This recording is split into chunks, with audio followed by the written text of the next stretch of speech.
Good morning, welcome to V3 news లక్ష్యం సమాజహితం. ముందుగా paper ముచ్చట కార్యక్రమానికి స్వాగతం. ఈ రోజు మన ముందు వెలుగు, ఆంధ్రజ్యోతి, ఈనాడు, సాక్షి దినపత్రికలు ఉన్నాయి. మరి ఏ దినపత్రికల్లో ఏ వార్తలు ఉన్నాయి అనేది మనం మొదటిగా చూసుకున్నట్లయితే ఫస్ట్ వచ్చేసి మనం వెలుగు దినపత్రిక చూసుకుందాం. వెలుగు దినపత్రికలో మనకి ప్రధానంగా మొదటిగా ఇచ్చిన వార్త అంటే ఇంకా బుద్ధున్నోడు ఎవడన్నా ఇసుక మీద ప్రాజెక్టు కడతాడా అంటూ మనకి సీఎం కేసీఆర్ ని ఉద్దేశించి రేవంత్ రెడ్డి ప్రజలందరికీ అభివాదం చేస్తూ మరి ఆయన సభలో ప్రసంగిస్తున్నటువంటి ఆ టైంలో ఇసుక మీద ప్రాజెక్ట్ని ఎవడైనా కడతాడా అంటూ ఎద్దేవా చేస్తూ మాట్లాడుతున్నటువంటి పరిస్థితిని మనం ఇక్కడ గమనించవచ్చు. సో దానికి సంబంధించిన మరిన్ని డీటెయిల్స్ కూడా మనం చూద్దాం. అలాగే నిన్న ఎస్సీ వర్గీకరణపై కమిటీ వేస్తామంటూ కూడా ఇక ప్రధాని నరేంద్ర మోడీ కూడా నిన్న జరిగినటువంటి సభను ఉద్దేశించి ఆయన కూడా పెరేడ్ గ్రౌండ్లో సికింద్రాబాద్లో జరిగినటువంటి ఆ యొక్క సభకు ఆయన హాజరయ్యారు, ముఖ్య అతిథిగా వెళ్లారు. సో అక్కడ ఆయన కూడా మరి ప్రసంగించినటువంటి ప్రసంగంలోని ముఖ్యంగా మాదిగలకు న్యాయం చేస్తాము అంటూ మోదీ చెప్తూ ఉన్నటువంటి పరిస్థితిని కూడా మనం ఇక్కడ గమనించవచ్చు. ఎస్సీ వర్గీకరణపై మెయిన్గా కమిటీ వేస్తామంటూ కూడా ఆయన చెప్తున్నటువంటి పరిస్థితి. సో దానికి సంబంధించి కూడా మనం మరిన్ని డీటెయిల్స్ కూడా చూద్దాం.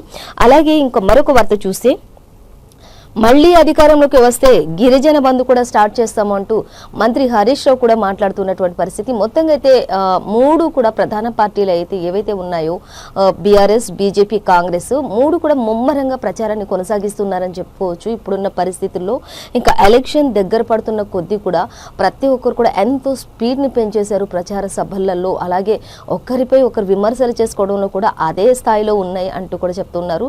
ఏ ఒక్కరు కూడా ఎక్కడ కూడా తగ్గట్లేదు.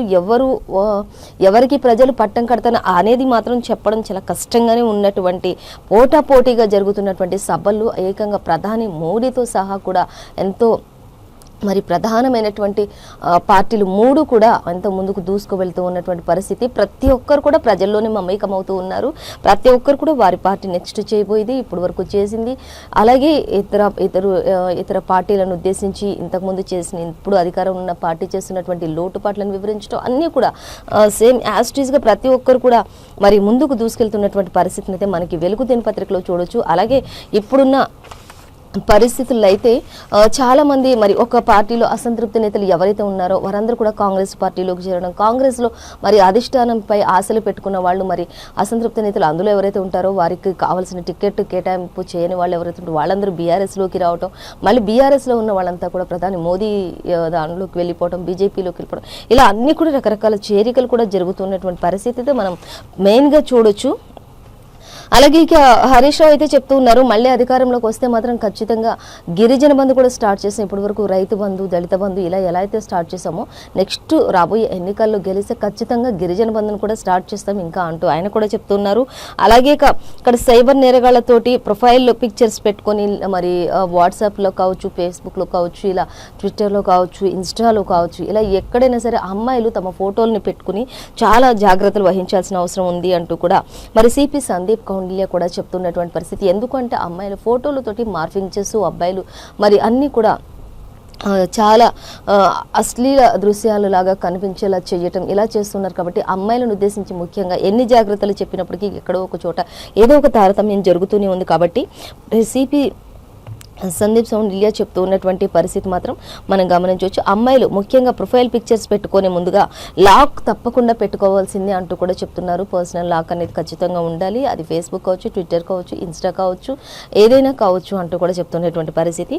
ఇంకా మరొక వార్త మనం చూసినట్లయితే ఇక ప్రధానంగా ఇచ్చిన వార్తకు సంబంధించినటువంటి డీటెయిల్స్ మనం చూసినట్లయితే ఎస్సీ వర్గీకరణపై కమిటీ వేస్తామంటూ ప్రధాని నరేంద్ర మోదీ చెప్తూ ఉన్నటువంటి పరిస్థితి. ప్రజలందరికీ కూడా ఆయన అభివాదం చేస్తూ పెరేడ్ గ్రౌండ్ లో జరిగినటువంటి ఆ యొక్క సభకు శనివారం జరిగినటువంటి సికింద్రాబాద్ పెరేడ్ గ్రౌండ్ లో జరిగినటువంటి మరి ఆ సభలో ఉద్దేశించి ఆయన మాట్లాడారు. ఎంతో విశ్వవ్యాప్తంగా కూడా అందరినీ కూడా మరి ఆయన ముందుకు నడిపిస్తున్నటువంటి పరిస్థితి కొనసాగుతుంది అంటూ కూడా మరి ఎంతో భారీ ఎత్తున జనాలు కూడా అక్కడ హాజరైనట్లుగా తెలుస్తుంది. ఆ ప్రజలందరినీ కూడా ఉద్దేశించి మరి ఆయన మాట్లాడుతూ అభివాదం చేస్తూ మాట్లాడుతున్నటువంటి పరిస్థితి. ముఖ్యంగా అయితే ఎస్సీలకు న్యాయం చేస్తాను అంటూ చెప్తూ ఉన్నారు.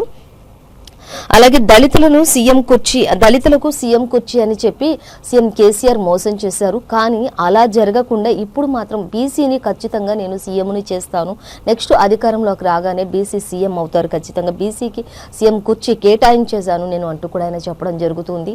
ఇప్పటి వరకు బీసీలు అందరూ కూడా, ఒకప్పుడు బీసీలు 5-6 మంది ఎమ్మెల్యేలైనా ఉండేవాళ్ళు, కానీ ఇప్పుడైతే తెలంగాణ సర్కార్లో మరి సీఎం కేసీఆర్ వచ్చిన తర్వాత అసలు ఎవరు కూడా బీసీలు అనేవాళ్ళు కనీసం ఒక్క పదవిలో కూడా ఎవరు కూడా లేరు అంటూ కూడా చెప్తున్నారు. ఖచ్చితంగా రానున్న ఎన్నికల్లో ప్రధాని మోదీని గెలిపిస్తే బీసీని సీఎంని చేస్తాను అంటూ కూడా ఆయన హామీ ఇస్తూ ఉన్నటువంటి పరిస్థితిని కూడా అక్కడ మనం గమనించవచ్చు. దళితుని సీఎం చేస్తానని చెప్పేసి హామీలు ఇచ్చారు. గెలిచిన తర్వాత అన్ని మర్చిపోయి అన్నిటిని పక్కన పడేసి ఫామ్ హౌస్కి పరిమితం అయిపోయి వాళ్ళ కుటుంబ సభ్యుల్ని చూసుకుంటున్నటువంటి సీఎం కేసీఆర్ని గద్దె దించాలి, కుటుంబ పాలనను అంతమొందించాలి అంటూ కూడా మనకి ఇక్కడ ప్రధాని మోదీ ఆ యొక్క ప్రసంగంలో ముఖ్యంగా అదే టాపిక్ పై ఎక్కువగా ప్రసంగించినట్లుగా తెలుస్తుంది. మెయిన్గా అంటే ఇంకా ఆయన తీసుకున్నటువంటి ఏకైక నిర్ణయం అంటే ఎస్సీ వర్గీకరణపై ఖచ్చితంగా కమిటీ కూడా వేస్తాము అంటూ కూడా ఆయన చెప్తున్నటువంటి పరిస్థితి మనం గమనించవచ్చు. అలాగే ఇక రాజ్యాంగాన్ని మార్చేస్తానంటూ అంబేద్కర్ను అవమానించిండు, మళ్ళేమో సచివాలయంలో అంబేద్కర్ పేరు పెట్టాను, అంబేద్కర్కి విగ్రహం కట్టాను అంటూ చెప్తున్నారు. కేవలం మరి ఎలక్షన్ మూమెంట్లోనే ఆయన గుర్తొచ్చడం, ఒకప్పుడు ఆయన రచించినటువంటి మరి రాజ్యాంగాన్నే మార్చేయాలన్నటువంటి ఆ సీఎం కేసీఆర్ అంటూ కూడా మరి అలాంటి కేసీఆర్ని గెలిపించడం అవసరమా అంటూ కూడా ప్రజలు ఆలోచించండి అంటూ కూడా ప్రధాని మోదీ కూడా చెప్తూ ఉన్నటువంటి పరిస్థితిని మనం గమనించవచ్చు. ఇంకా అలాగే ఆయన ఏం చెప్తున్నారనేది చూస్తే ఇరిగేషన్ స్కీమ్ల పేరిట బీఆర్ఎస్ స్కాములు చేస్తోంది అంటూ కూడా తెలుస్తుంది. ఆయన స్కాములని బయటపడకుండా ఒక్కొక్కటిగా మరి ఇదవుతూ ఉన్నారు అంటూ కూడా చెప్తున్నారు. ఇక నాడు ఎన్నికల్లో అంబేద్కర్ గెలవకుండా కాంగ్రెస్ అడ్డుకుంది, కానీ ఆయన ఫోటోను కూడా పార్లమెంట్ సెంట్రల్ హాల్లోని ఎక్కడ కూడా పెట్టలేదు కాంగ్రెస్ వాళ్ళు కూడా అంటూ కూడా ఇక్కడ చెప్తూ ఉన్నారు. అలాగే ఇంకా చూసినట్లయితే అవినీతిలో బీఆర్ఎస్ కాంగ్రెస్ రెండు కూడా ఒక్కటే అంటూ కూడా చెప్తున్నారు. వాటితో జాగ్రత్తగా ఉండండి, వారి మాయమాటలు నమ్మి ఎట్టి పరిస్థితుల్లో కూడా ప్రజలు మోసపోవద్దు అంటూ కూడా ప్రధాని నరేంద్ర మోడీ ఆయన ప్రసంగించినట్లుగా తెలుస్తుంది. ఇంకా సికింద్రాబాద్లోని పెరేడ్ గ్రౌండ్లో అణగారిన వర్గాల విశ్వరూప మహాసభలోని ప్రధాని ప్రసంగించారు. ఈ విషయాలన్నింటిపైన ఒక్కొక్కటిగా ప్రజలందరికీ ఎంతో సుదీర్ఘంగా వివరించినటువంటి పరిస్థితిని కూడా అక్కడ మనం చూడొచ్చు అనేది మనకి క్లియర్గా ఇచ్చారు.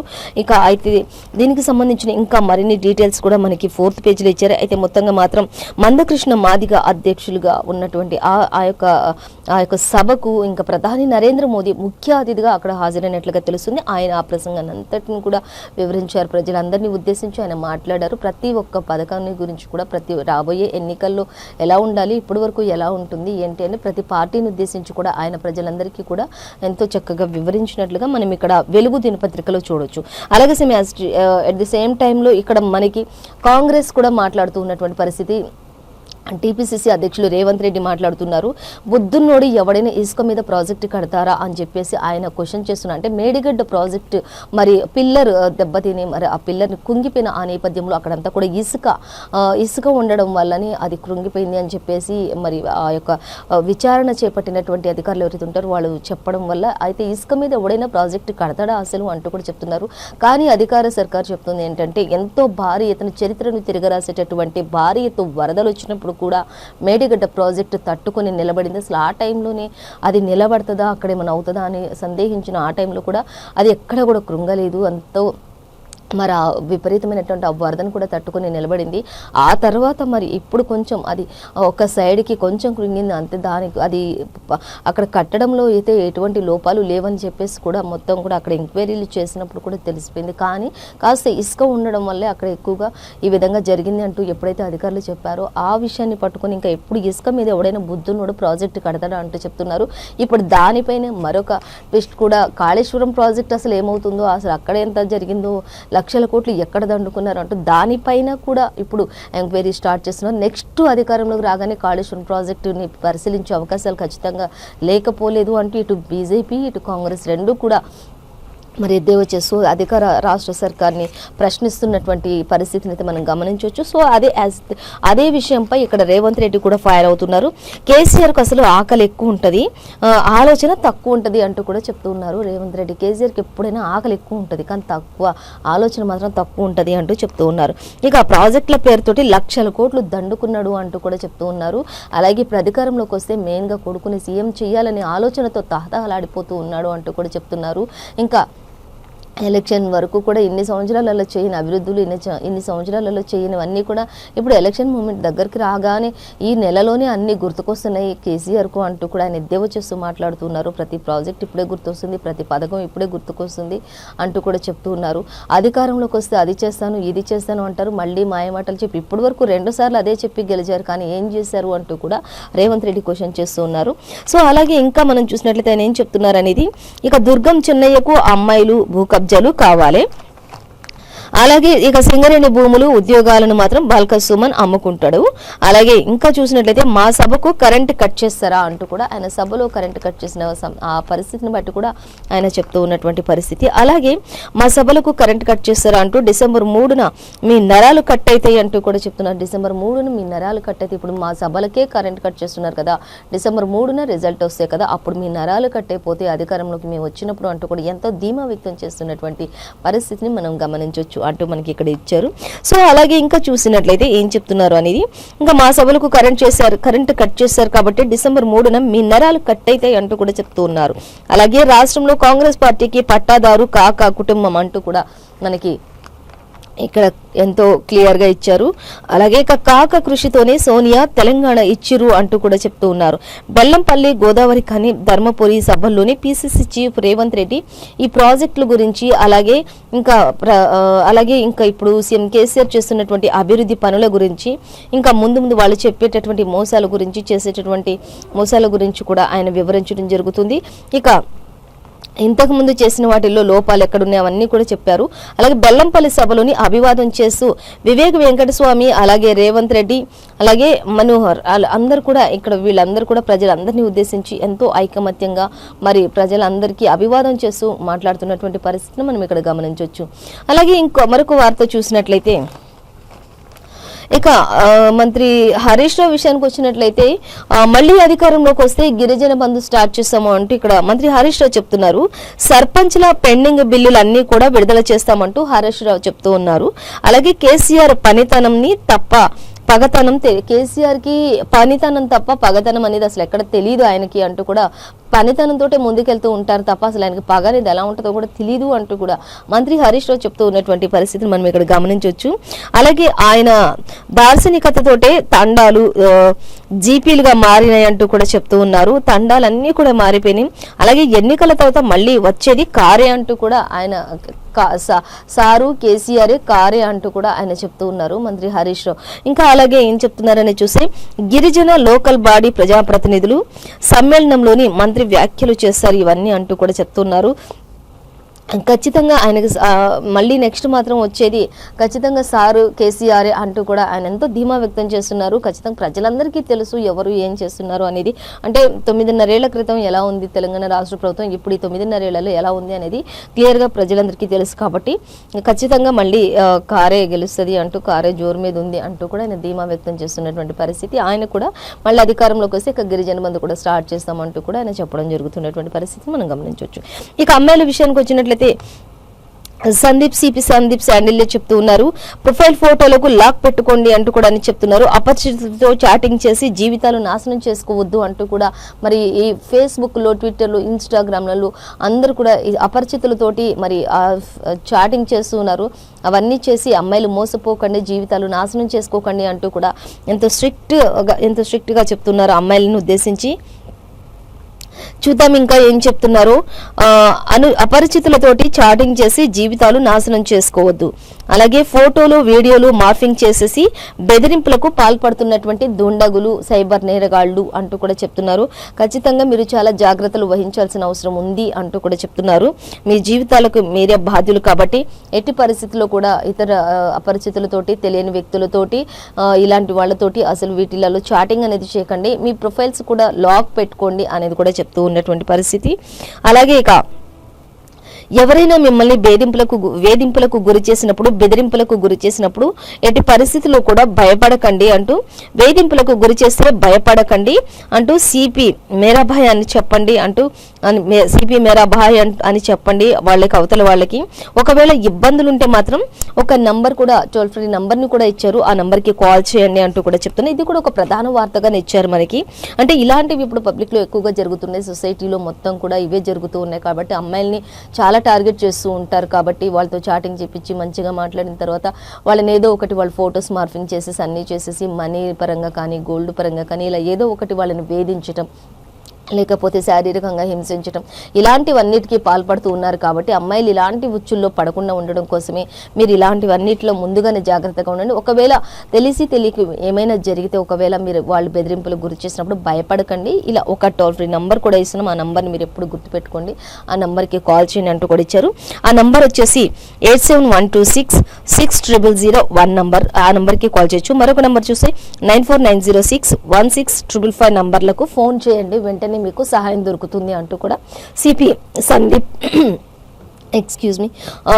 సందీప్ శాండిల్య కూడా చెప్తూ ఉన్నటువంటి పరిస్థితి. ముఖ్యంగా అమ్మాయిలు అయితే ఎట్టి పరిస్థితుల్లో కూడా నెగ్లిజెన్సీగా ఉండకూడదు అనేది మాత్రం వాళ్ళ యొక్క నిర్ణయం అనేది కూడా చెప్తూ ఉన్నారు. ఇంకా ఏమైనా డౌట్స్ ఉంటే కూడా మీరు ఈ నెంబర్స్కి కాల్ చేసి కూడా మీరు మాట్లాడొచ్చు అంటూ కూడా ఆయన చెప్పడం జరుగుతూ ఉన్నటువంటి పరిస్థితి. సో వీటిని ఉద్దేశించి మనం ఇంకా 9th పేజీలో కూడా మనం మరిన్ని డీటెయిల్స్ చూడొచ్చు. అంటే సోషల్ మీడియాలో గుర్తు తెలియని వ్యక్తులతో అసలు ఎట్టి పరిస్థితుల్లో కూడా చాటింగ్ అనేది చేయకూడదు అనేది మాత్రం ముఖ్యమైన ఉద్దేశంగా సిపి సందీప్ శాండిల్య చెప్తున్నటువంటి పరిస్థితి. సో మరొక వార్తాపత్రిక మనం చూద్దాం. ఇంకా చూసినట్లయితే ఈనాడు దినపత్రిక చూద్దాం. ఈనాడు దినపత్రికలో మనకి ఇంకా ఎస్సీ వర్గీకరణకు కమిటీ అంటూ మనకి ఇక్కడ ఇవ్వడం జరుగుతుంది. మాదిగల ఉద్యమానికి సంపూర్ణ మద్దతు తెలిపినటువంటి ప్రధాని నరేంద్ర మోడీ, అణగారిన వర్గాల విశ్వరూప మహాసభలోని ప్రధాని మోదీ మరి ఎస్సీ వర్గీకరణకు సంబంధించినటువంటి కమిటీ వేస్తామని చెప్పి కూడా ఆయన చెప్పడం జరుగుతుంది.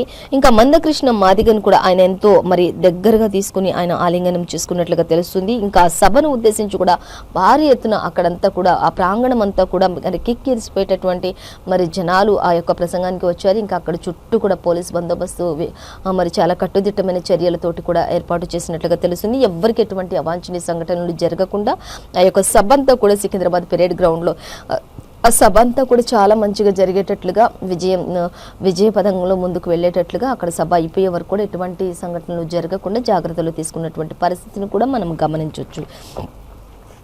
అలాగే ఇక పూర్తి డీటెయిల్స్ మనకి ఈనాడులో ఎలా ఇచ్చారు అనేది మనం చూసినట్లయితే, మాదిగల ఉద్యమానికి సంపూర్ణ మద్దతు తెలిపినటువంటి ప్రధాని నరేంద్ర మోడీ, అణగారిన వర్గాల విశ్వరూప మహాసభలో ప్రధాని మోదీని ముఖ్య అతిథిగా ఆహ్వానించినటువంటి మందకృష్ణ మాదిగ అంటూ ఇచ్చారు. అలాగే కాంగ్రెస్ బారసాలు ప్రజలను మోసం చేస్తున్నాయని కూడా విమర్శించినటువంటి పరిస్థితి కూడా మనం గమనించవచ్చు. అలాగే ఇంకా చూద్దాం. ఇక తెలంగాణలో అస్తిత్వాన్ని కేసీఆర్ సర్కార్ కాపాడలేకపోయిందని చెప్పేసి ఆగ్రహం వ్యక్తం చేస్తున్నారు. ఎస్పీకి ఇవ్వాల్సినటువంటి సీఎం కుర్చీని కేసీఆర్ కబ్జా చేశారు. ఎస్సీ వాళ్ళకి ఇస్తానని చెప్పి వేరే వాళ్ళకి ఇస్తానని చెప్పినటువంటి సీఎం కుర్చీని ఆయన కబ్జా చేశారని చెప్పేసి కూడా వ్యాఖ్యలు చేశారు అంటూ మనకి ఇక్కడ ఇచ్చారు. ఇంకా అలాగే మందకృష్ణ నాయకత్వంలోని పనిచేస్తానని కూడా మరి వెల్లడించినటువంటి పరిస్థితి కూడా మనం గమనించవచ్చు అంటే ఇచ్చారు. సో మనకైతే ఇప్పుడు మనం ఏ పేపర్లో చూసినా కూడా ఇటు 3 పార్టీలు కూడా చాలా టఫ్ ఫైట్లో ఉన్నాయని చెప్పుకోవచ్చు. అంటే ఇటు మంత్రి కేటీఆర్ కూడా 24 గంటల కరెంటును ఉద్దేశించి కాంగ్రెస్ వాళ్ళు వస్తే 3 గంటలే కరెంట్ ఇస్తారు అంటూ, అటు రేవంత్ రెడ్డి చూస్తే మా సభలకు వచ్చినప్పుడే కరెంటు కట్ చేస్తారు కదా, రానున్న రోజుల్లో డిసెంబర్ 3న మీ నరాలు కట్ అయిపోతాయి అనటం. ఇటు ఇంకా 2 పార్టీలను ఉద్దేశించి ఇటు ప్రధాన పార్టీ అనేటువంటి బీజేపీ కూడా మరి రెండింటిని నమ్మొద్దు, ఆ రెండు ఒకటే ప్రజలను మోసం చేస్తూ ముందుకొస్తేనే, కానీ ఖచ్చితంగా ముందుకొచ్చేది కమలమే గెలుస్తుంది అంటూ కూడా ఎక్కడ చూసినా అంతా కూడా ధీమా వ్యక్తం చేస్తున్నటువంటి పరిస్థితి మనం గమనించవచ్చు. సో ఈరోజు పేపర్లో ఏది చూసినా కూడా గా మనకి ఇచ్చారు. ఇంకా అన్ని కూడా పోటాపోటీగా ఉన్నట్లే మనం గమనించవచ్చు. సో ఇదండి ఇవాల్టి పేపర్ ముచ్చట కార్యక్రమంలోని విశేషాలు. మరో పేపర్ ముచ్చట కార్యక్రమంతో మళ్ళీ రేపు కలుసుకుందాం. అంతవరకు చూస్తూనే ఉండండి V3 న్యూస్, లక్ష్యం సమాజ హితం.